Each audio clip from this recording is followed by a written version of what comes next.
1982లో నాటి చారిత్రక పరిస్థితుల దృష్ట్యా తెలుగువారి ఆత్మగౌరవ పరిరక్షణ కోసం ఎన్టీఆర్ పార్టీని స్థాపించినప్పుడు కొత్త రాజకీయ పతాకానికి రామోజీరావు స్వాగతం పలికారు.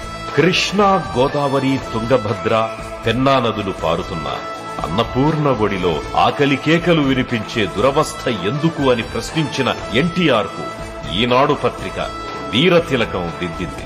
తెలుగు భాష, సంస్కృతి, సంప్రదాయాలను పరిరక్షించాలన్న అన్నగారి ఆశయమే రామోజీరావును ఆయనకు ఆప్తుడిని చేసింది. స్థాపించిన 9 నెలలలోనే నవశకానికి నాంది పలుకుతూ తెలుగుదేశం సూపర్ హిట్ కావడానికి రామోజీరావు చేసిన కృషి అనన్య సామాన్యం. ఇది ఆయన ఏ స్వప్రయోజనం ఆశించి చెయ్యలేదు.